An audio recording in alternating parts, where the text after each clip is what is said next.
Nakatayo ako sa loob ng bahay kung saan ko pinalaki ang aking mga anak, kung saan bawat sulok ay may alaala, at may napagtanto akong nagpanginig sa aking mga kamay.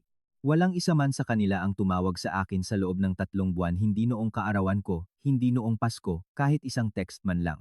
Nakabibingi ang katahimikan, pero ang pinakamasakit ay ang malaman kung bakit sila naglaho. Itinigil ko na ang pagbabayad ng kanilang mga bayarin. Ako si Ben, 65 taong gulang. Inire-record ko ang kuwentong ito mula sa isang lugar na hinding-hindi ako mahahanap ng aking mga anak, at sa totoo lang, iyon mismo ang gusto ko. Pero bago ko ikuwento kung ano ang ginawa ko sa bahay na pinag-aawayan nilang lahat, may itatanong muna ako sa inyo. Saan ninyo ba ito pinapanood? I-comment ninyo ang inyong lokasyon dahil gusto kong malaman na hindi ako nag-iisa. Gusto kong malaman kung may iba pang mga magulang dyan na naramdaman ang ibabahagi ko sa inyo. Nagsimula ang kuwentong ito 5 taon na ang nakalipas nang pumanaw ang aking asawang si Rita. 43 taon kaming kasal. Mabuti siyang babae, isang ilaw ng tahanan, at iniwan niya akong komportable, hindi mayaman, pero komportable. Isang bahay na bayad na, nagkakahalaga ng mga 30 milyong piso, ang kanyang life insurance, at ang kanyang pensyon. Sa pagitan niyan at ng sarili kong SSS, sapat na para mabuhay ako ng maayos habang buhay. May 3 akong anak. Si Leo ang panganay, 45 anyos. Sumunod si Ana, 42, at ang bunso kong si Migs, 35 anyos. May 7 rin akong apo na nakakalat sa kanilang 3. Sa loob ng maraming taon, akala ko'y nagawa ko ang lahat ng tama bilang isang ama. Nagsakripisyo ako, sumuporta, pinalakpakan sila sa bawat yugto ng kanilang buhay. Pinag-aral namin ni Rita silang 3 sa kolehiyo. Tumulong kami sa down payment ng kanilang mga unang bahay. Nandoon kami sa bawat krisis, bawat selebrasyon, bawat mahalagang pangyayari, ngunit pagkatapos pumanaw ni Rita, may nagbago. Sa simula, akala ko'y tumutulong lang sila. Iminungkahi ni Leo na lumipat ako sa mas maliit na bahay. Sabi niya'y masyadong malaki ang bahay para sa akin mag-isa. Si Ana naman ay nagsimulang asikasuhin ang aking pera. Sabi niya'y huwag ko na raw sanang isipin ang mga komplikadong numero. Si Migs naman ay lumipat kasama ang kanyang pamilya malapit sa akin para daw mabantayan niya ako. Nagluluksa ako, malungkot, at nagpapasalamat sa kanilang atensyon. Hindi ko nakita ang patibong na isinasara sa paligid ko hanggang sa huli na ang lahat. Nagsimula ito sa maliliit na bagay. Nagkaproblema ang negosyo ni Leo. Puwede ko ba siyang tulungan sa mortgage niya kahit ilang buwan lang? Kailangan ng anak ni Ana ng braces at sa 3 anak, gipit sila sa pera. Puwede ko bang sagutin? Nasira ang sasakyan ni Migs at kailangan niya ng maaasahang transportasyon para sa trabaho. Pautang lang, tay. Babayaran ka namin. Oo ang sagot ko sa bawat pagkakataon. Sinong ama ang hindi gagawa niyon? Mga anak ko sila, mga bunso ko, at kailangan nila ako. Sigurado akong tutulungan din sila ni Rita. Kaya pumirma ako ng mga tseke. Sinagot ko ang mga bayarin. Naging sandalan nila ako, ang kanilang backup plan, ang kanilang walang katapusang pinagkukunan ng pondo para sa emergency. Maliban na lang, hindi natapos ang mga emergency. At hindi dumating ang mga bayad. At dahan-dahan, sa sobrang dahan-dahan ay halos hindi ko na napansin. Hindi na ako ang kanilang ama. Naging iba na ako. Naging bangko ako, isang ATM na nagkataong kapareho nila ng dugo. Naging palagian ang mga hiling. Kailangan ni Ana ng tulong para sa tuition ng mga anak niya sa private school. Kailangan ng negosyo ni Leo ng dagdag na puhunan para makabawi. Gusto ni Migs na ipaayos ang kanilang basement. Tapos na riyan ang mga kaarawan, ang mga holidays, ang mga hindi inaasahang gastos na kahit paano'y laging sa akin bumabagsak. Minsan, kinuwenta ko isang gabi noong hindi ako makatulog. Sa loob ng 4 na taon, nakapagbigay ako sa kanila ng halos 10 milyong piso. 10 milyong piso na pinaghirapan naming ipunin ni Rita sa buong buhay namin.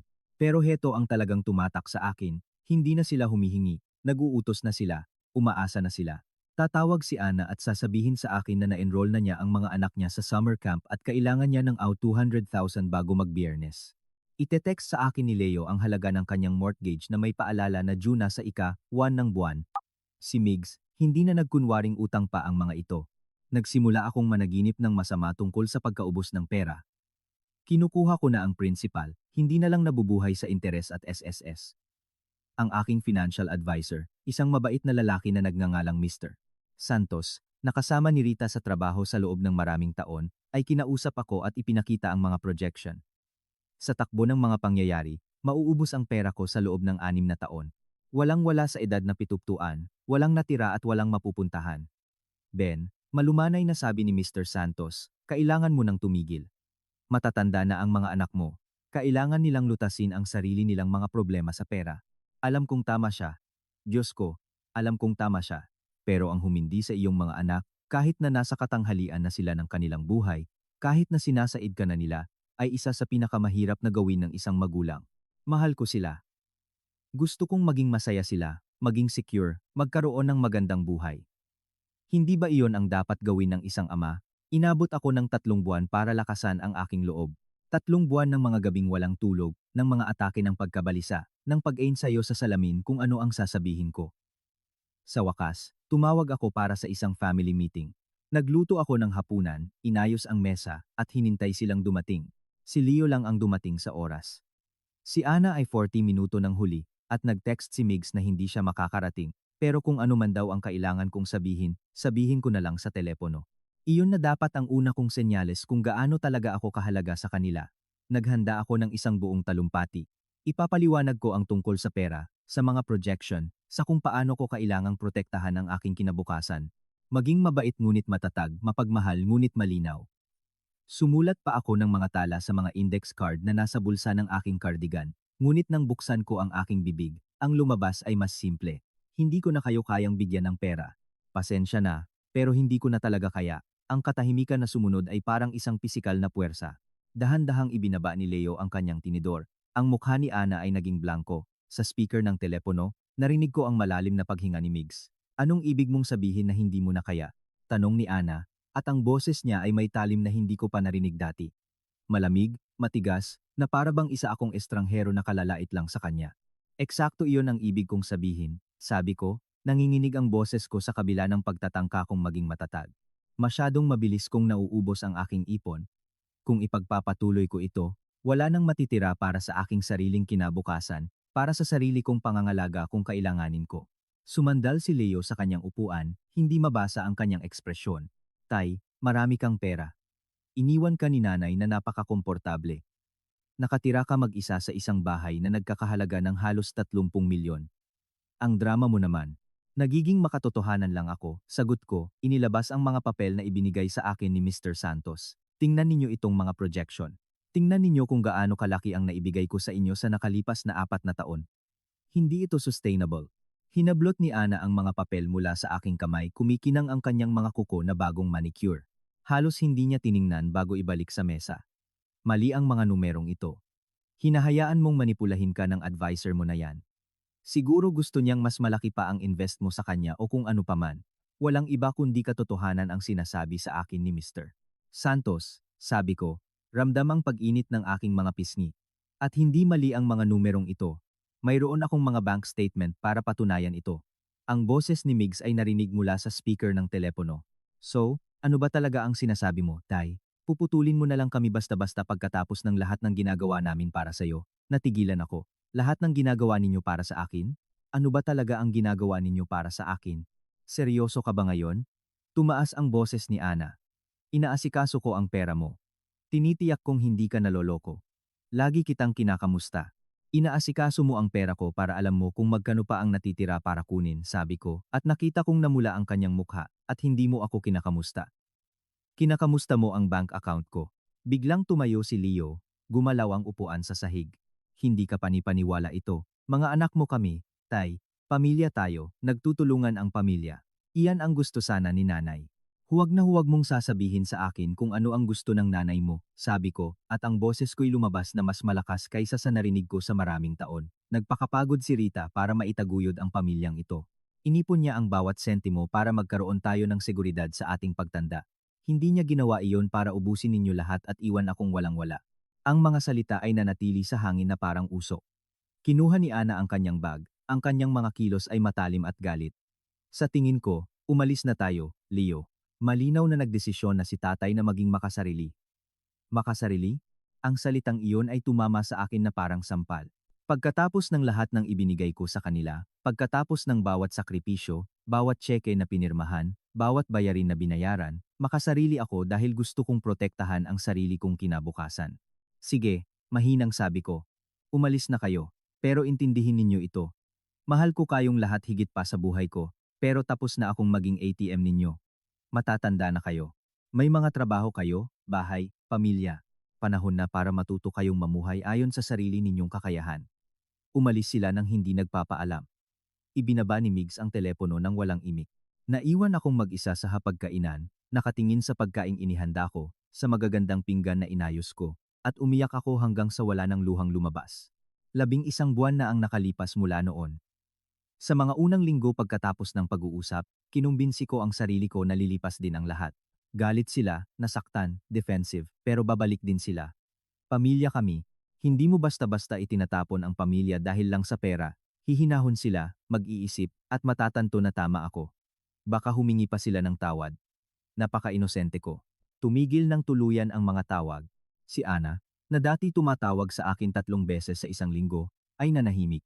Si Leo, na dumadaan tuwing linggo para magkape, ay hindi na nagpakita. Be-in-lock ako ni Meg sa social media. Nang subukan kong tawagan sila, ang mga usapan ay maikli at malamig. Hindi ako pwede ngayon, Tay. Busy sa trabaho. May mga activity ang mga bata, laging may dahilan para ibaba ang telepono. Hindi ako inimbitahan sa birthday party ng anak ni Leo. Iyon ang dumurog sa akin. Magpipitong taon na si Tommy, at siya ang una kong apo. Nandoon ako sa lahat ng kanyang kaarawan mula noong ipinanganak siya. Nagpadala pa rin ako ng regalo, isang remote control na kotse na nabanggit niyang gusto niya. Hindi ito kinilala. Walang thank you card, walang tawag, wala. Dumating at lumipas ang Pasko. Ako ang laging host ng Noche Buena sa bahay ko sa loob ng 43 taon, tradisyon namin iyon.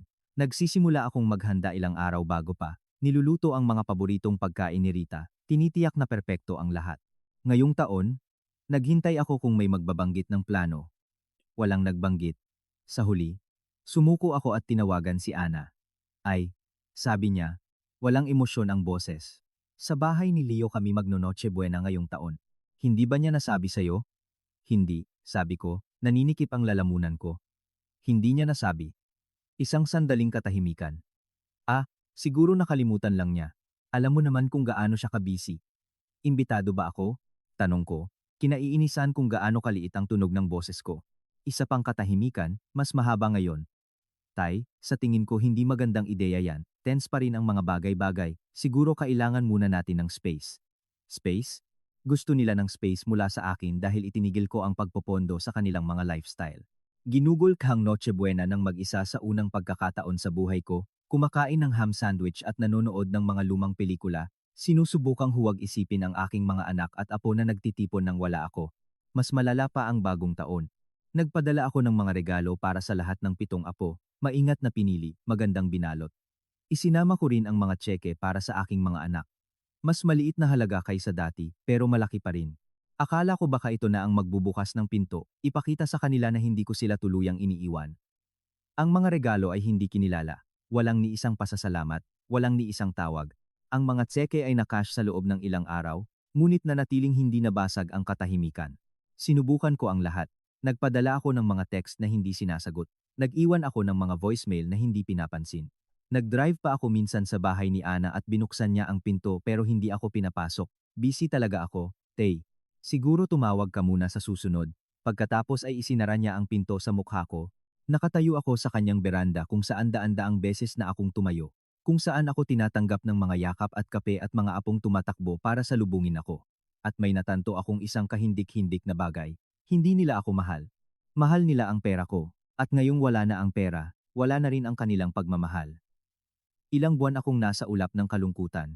Hindi ito tulad ng pagkawala ni Rita. Nang mamatay si Rita, napapaligiran ako ng pagmamahal, ng suporta, ng mga taong nagmamalasakit. Iba ito.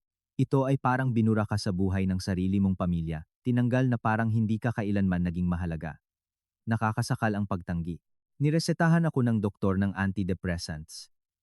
Tumigil akong pumunta sa aking book club dahil magtatanong ang mga tao tungkol sa aking mga apo at hindi ko kayang ipaliwanag kung bakit hindi ko na sila nakikita. Pumayat ako. Hindi na ako makatulog ng maayos.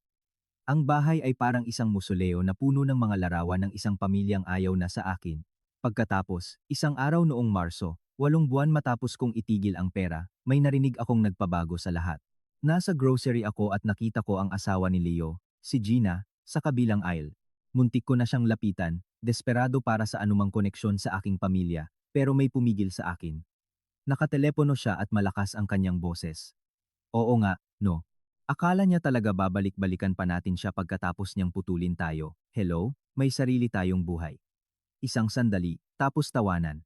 Sabi ni Leo hintayin na lang daw natin siya. Matanda na yon. Mamamatay din yan at sa atin din naman mapupunta yung bahay. Bakit pa natin sasayangin ang oras at lakas sa pagpapanggap na may pakialam tayo? Natigilan ako sa pagitan ng mga delata, nakabitin ang aking shopping basket sa aking braso, nakikinig sa aking manugang na tumatawa tungkol sa paghihintay sa aking kamatayan. Hindi dahil mamimiss niya ako, kundi dahil gusto niya ang bahay ko. May kung anong nabasag sa loob ko. Pero hindi na sakit, kundi kalinawan. Malamig, kristal na kalinawan. Hinihintay nila akong mamatay para makuha nila ang bahay ko. Nagpasya na sila kung paano nila ito hahatiin, malamang nag-aaway pa kung sino ang makakakuha ng anong porsyento. Isa na lang akong hadlang sa pagitan nila at ng 30 milyong pisong ari-arian. Ang aking kamatayan ay isang kaganapang pinansyal na kanilang inaabangan, baka nga inaasam pa. Lumabas ako ng grocery, iniwan ang aking cart sa aisle. Umupo ako sa aking kotse sa parking lot, at sa unang pagkakataon sa loob ng maraming buwan hindi ako umiyak. Sa halip, tinawagan ko si Mr. Santos, ang aking financial advisor. Mr. Santos, sabi ko nang sumagot siya, kailangan kitang makausap tungkol sa pagbebenta ng bahay ko. Ben, sigurado ka ba? Malaking desisyon yan. Baka dapat. Hindi pa ako naging ganito kasigurado sa buong buhay ko, putol ko. Gusto kong ibenta ito sa lalong madaling panahon, at ayokong malaman ng mga anak ko hanggang sa matapos na. Nagkaroon ng mahabang katahimikan. Pagkatapos, sige, mag-set tayo ng meeting. Pero Ben, ano ang binabalak mong gawin? Ano ang binabalak kong gawin? Babawiin ko ang buhay ko. Titigilan ko na ang pagiging biktima. Titiyakin ko na ang mga taong trinato ako na parang isang disposable na ATM, na binura ako sa kanilang buhay, na literal na naghihintay sa aking kamatayan, ay makukuha ang eksaktong nararapat sa kanila. Wala. Plano kong maglaho, sabi ko kay Mr. Santos, at kailangan ko ang tulong mo. Kung nanonood ka pa rin, pindutin mo ang subscribe button dahil ang susunod kong ginawa, hinding-hindi nila inaasahan. Nagkita kami ni Mr. Santos kinabukasan sa kanyang opisina. Dala ko ang lahat ng dokumentong pinansyal na mahahanap ko, bawat bank statement, bawat piraso ng papel na may kaugnayan sa aking mga ari-arian. Inilatag ko ang lahat sa kanyang conference table, parang ebidensya sa isang paglilitis. Ipaliwanag mo sa akin, sabi ko. Kung ibebenta ko ang bahay, ano ang aasahan ko? Kinuha ni Mr. Santos ang kanyang calculator at sinimulang kwentahin ang mga numero. Maganda ang market ngayon. Nasa maayos na kondisyon ang bahay mo at nasa magandang subdivision. Pwede natin itong ilista sa 32 milyon baka 35 milyon kung agresibo tayo. Pagkatapos ng mga bayarin sa real estate at capital gains tax, makukuha mo ang humigit kumulang 28 milyong piso, 28 milyong piso. Kasama ang natitira sa aking ipon at sa life insurance ni Rita, magkakaroon ako ng halos 25 milyong piso. Sobra-sobra pa para magsimula muli sa ibang lugar. Gaano katagal bago maibenta? Tanong ko. Sa market ngayon, kung tama ang presyo, baka 30 hanggang 60 araw, pwedeng mas mabilis. Gusto kong gawin, matatag kong sabi, pero Mr. Santos, kailangan kong maging tahimik ito. Ayokong malaman ng mga anak ko, hanggang sa matapos ang bentahan. Sumandal si Mr. Santos sa kanyang upuan, pinag-aaralan ako. Ben, kailangan kong itanong, siguradong sigurado ka na ba rito? Kapag naibenta mo na, wala nang balikan, at magagalit ang mga anak mo. 8 buwan nang hindi ako kinakausap ng mga anak ko, sabi ko, nagulat sa kung gaano katatag ang aking boses. Nilinaw na nila na mahalaga lang ako sa kanila bilang isang mana sa hinaharap. Well, pwede nilang manahin ang mga alaala, akin ang bahay, at ibebenta ko ito. Ilinista namin ang bahay 2 linggo pagkatapos noon, ikinonekta ako ni Mr. Santos sa isang realtor na pinagkakatiwalaan niya, isang matalinong babae na nagngangalang Miss Diaz, na naiintindihan ang pangangailangan para sa diskresyon. Nilagyan namin ito ng presyo na 35 milyong piso. Nagpakuha si Miss Diaz ng mga profesional na larawan, inayos ito ng maganda, at sa loob ng 3 araw, marami na kaming alok. Tinanggap ko ang alok na 34.5 milyong piso mula sa isang batang mag-asawa na naghihintay ng kanilang unang anak. Hindi nawala sa akin ang kabalintunaan. Ibinenta ko ang bahay kung saan ko pinalaki ang aking pamilya sa isang mag-asawang nagsisimula pa lang ng kanila. Sana mapuno nila ito ng mas maraming pagmamahal kaysa sa ipinakita ng sa akin. Ang closing ay itinakda sa loob ng 45 araw. Sa loob ng 45 araw na iyon, pinlano ko ang aking pagtakas na may katumpakang pangmilitar. Nagsaliksik ako ng mga lungsod na palagi kong gustong bisitahin. Tumingin ako ng mga apartment sa mga lugar kung saan mas mababa ang halaga ng pamumuhay, kung saan mas malayo ang mararating ng pera ko, kung saan walang nakakakilala sa akin o sa aking kasaysayan. Napili ko ang Baguio. Nabisita ko ito minsan kasama si Rita, 30 taon na ang nakalipas at nahulog ang loob ko sa mga bundok, sa sining, sa malumanay na takbo ng buhay. Nakahanap ako ng isang magandang 2-bedroom condo na may tanawin ng bundok sa halagang 8 milyong piso. Pwede ko itong bilhin ng buo, walang mortgage, at may sapat pa rin akong pera para mamuhay ng komportable habang buhay. Dahan-dahan akong nagsimulang mag-empake, maingat, pinagbukod-bukod ko ang 43 taon ng mga alaala, pinipili kung ano ang itatago, idodonate, at itatapon. Bawat photo album, bawat piraso ng muebles, bawat pinggan at dekorasyon ay may kuwento. Ang ilan ay nagpangiti sa akin, karamihan ay nagpalungkot sa akin. Ang pinakamahirap na bahagi ay ang mga larawan, mga kahon-kahon ng mga litrato mula sa iba't ibang dekada. Mga baby picture, birthday party, graduation, kasal. Ako ang naging tagapagtala ng pamilya, maingat na idinodokumento ang bawat mahalagang pangyayari, bawat holiday, bawat mahalagang sandali. Tinitigan ko ang isang larawan ng 50 taong gulang na si Ana noong umaga ng Pasko, nagniningning ang kanyang mukha sa saya habang binubuksan ang mga regalo. Nasaan na ang batang iyon ngayon? Ano ang nangyari para maging isang taong kayang-kayang putulin ang ugnayan sa kanyang ama? Isang photo album lang ang inimpake ko para dalhin, isa lang.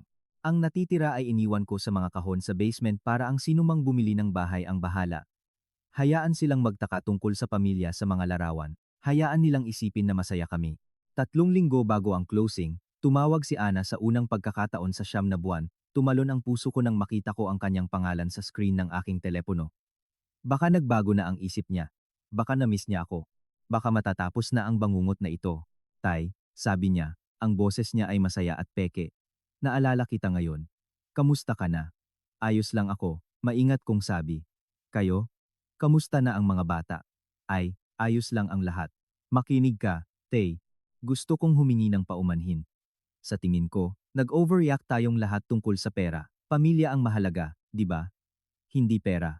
Halos matawa ako sa kabalintunaan. Napakabuting pag-iisip, yan. Ana.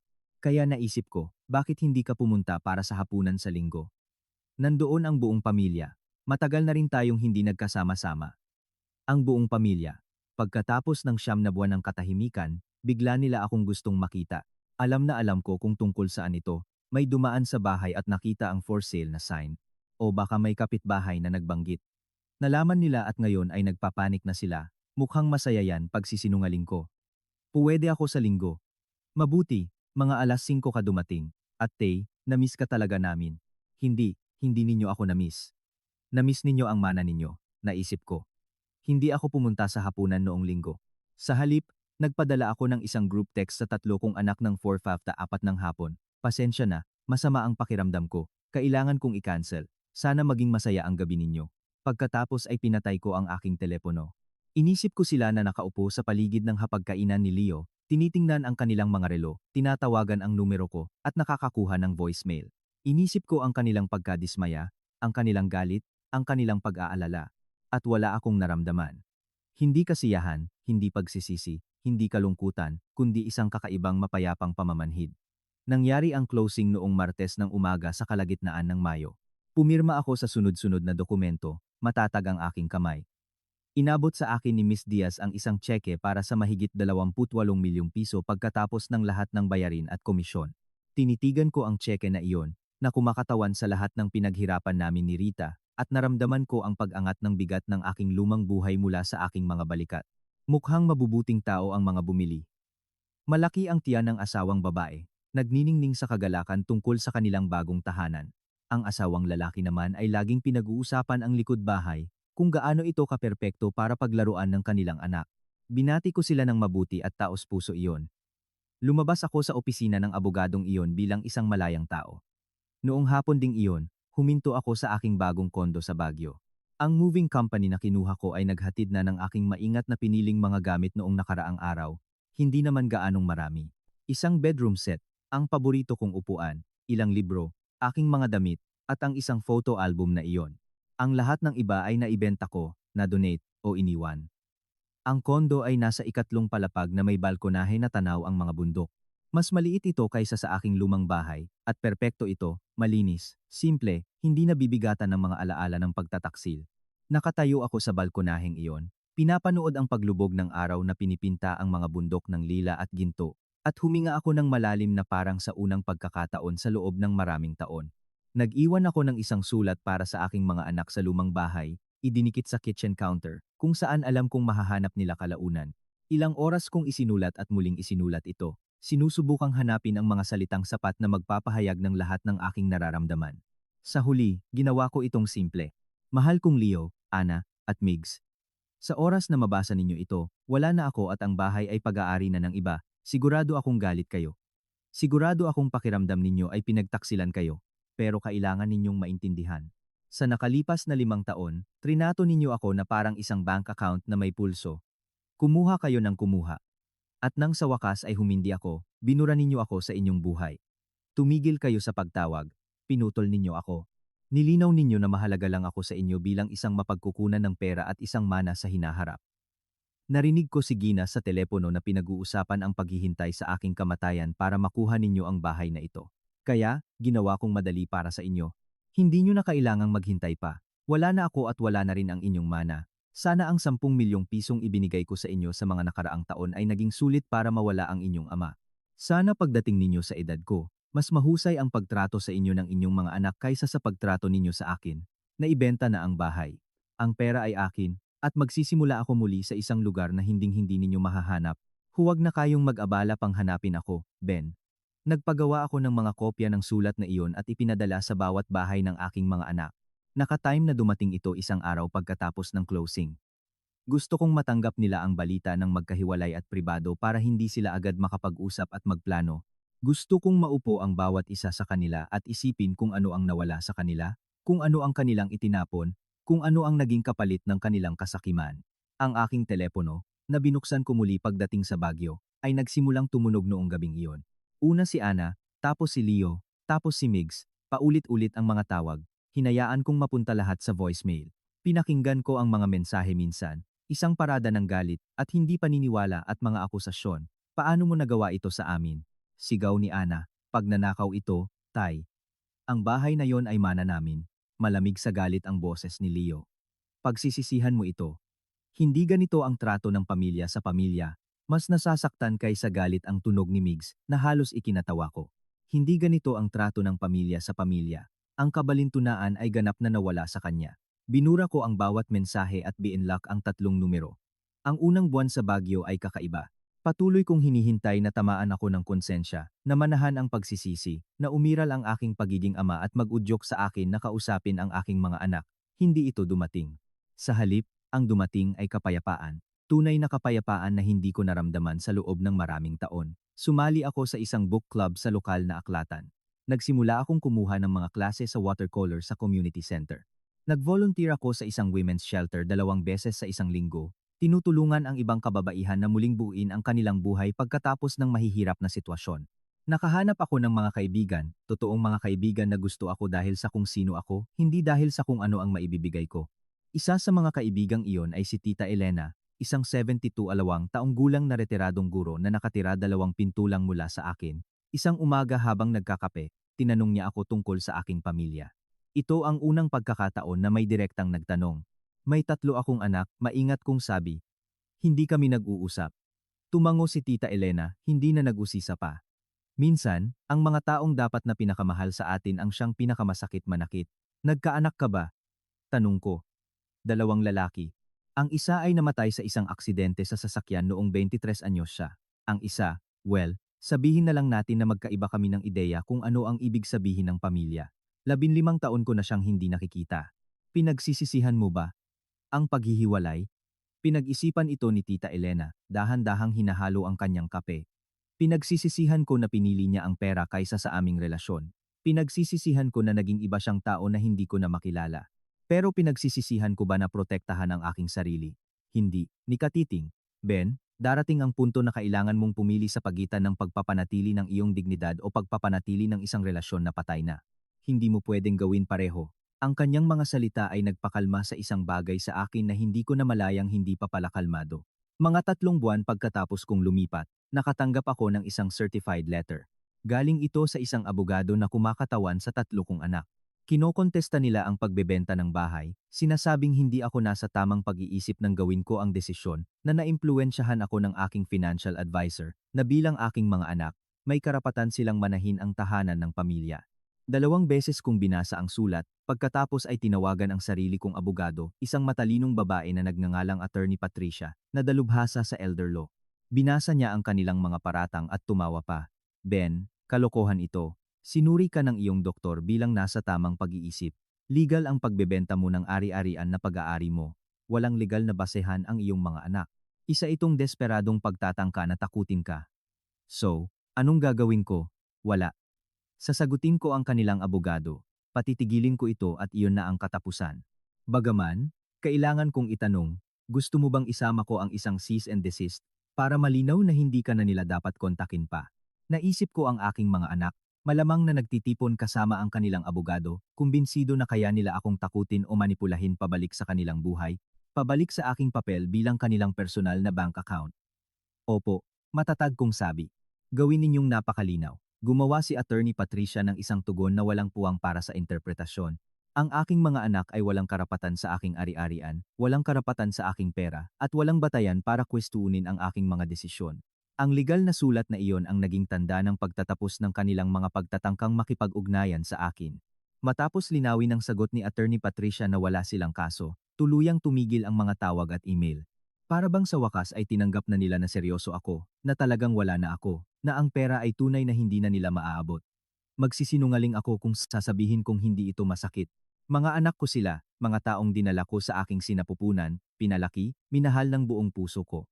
May mga pagkakataon na makakakita ako ng isang lolo kasama ang kanyang mga apo sa parke at makakaramdam ako ng matinding kirot sa aking dibdib. May mga holiday na parang kulang sa kabila ng aking mga bagong kaibigan. May mga gabi nagigising ako at iisipin kung nakagawa ba ako ng isang malaking pagkakamali. Pero maaalala ko ang boses ni Gina sa grocery na tumatawa tungkol sa paghihintay sa aking kamatayan. Maaalala ko ang 9 na buwan ng kumpletong katahimikan, ang pagbura, ang kaswal na kalupitan ng pagtrato sa akin na parang hindi ako umiral maliban kung pumipirma ako ng tseke. Maaalala ko kung gaano ako naging maliit, kung gaano kawalang halaga, kung gaano nagamit, at ang sakit ay maglalaho, papalitan ng isang bagay na mas malakas. Paggalang sa sarili. 6 na buwan sa aking bagong buhay, ginawa ko ang isang bagay na hindi ko pa nagawa dati. Naglakbay ako ng mag-isa dahil lang gusto ko. 2 linggo akong nanatili sa vegan, naglalakad sa mga lumang kalye, kumakain sa magagandang restaurant, nanunuluyan sa isang kaakit-akit na bed and breakfast. Binili ko ang sarili ko ng isang magandang antigong kuwintas na mas mahal kaysa sa anumang ginastos ko para sa sarili ko dati. Tuwing umaga, gumigising ako ng walang pagkabalisa, walang takot, walang bigat ng mga inaasahan ng ibang tao na dumudurog sa akin. Malaya ako. Ang pera mula sa pagbebenta ng bahay kasama ang natitira kong ipon ay nangangahulugang maaari akong mabuhay ng komportable habang buhay ng walang pag-aalala. Maaari akong maglakbay kung kailan ko gusto. Maaari akong kumuha ng mga klase. Maaari akong mag-donate sa mga advokasiyang pinaniniwalaan ko. Maaari kong tunay na tamasahin ang buhay na pinaghirapan namin ni Rita na buuin sa halip na panoorin itong maubos sa walang katapusang balon ng pag-aangkin ng aking mga anak, 70 taong gulang na ako ngayon. Ang buhay ko sa Baguio ay tahimik, mapayapa, at ganap na akin.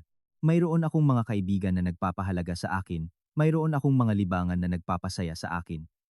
Mayroon akong tahanan na tunay na sa akin, malaya sa mga multo at inaasahan at mapapait na alaala. Minsan may nagtatanong kung may mga anak ako, at sinasabi kong oo, pero hindi kami malapit, hindi ko na idinedetalye. Ang kanilang kuwento ay hindi na sa akin para ikuwento. Pinili ko ba ang landas na ito kung iba ang naging trato sa akin ng aking mga anak? Siyempre hindi. Ibibigay ko ang lahat para maging bahagi sila ng buhay ko bilang tunay na pamilya, hindi bilang mga manggagamit. Pero ginawa nila ang kanilang desisyon, at ginawa ko ang sa akin. Gusto nila ng mana. Sa halip, nakakuha sila ng isang aral na dadalhin nila habang buhay. Hindi ka maaaring magmana mula sa isang taong nawala na sa iyo, at nawala ako sa kanila bago ko pa ibenta ang bahay na iyon. Nawala ako sa kanila sa sandaling nagpasya sila na mas mahalaga ako kapag patay na kaysa buhay. Naglaho ako tulad ng sinabi ko. At hindi pa ako naging ganito kasaya. Ito ang buhay ko ngayon at wala itong pag-aari kundi ako. Iyon na ang lahat ng hustisyang kailangan ko.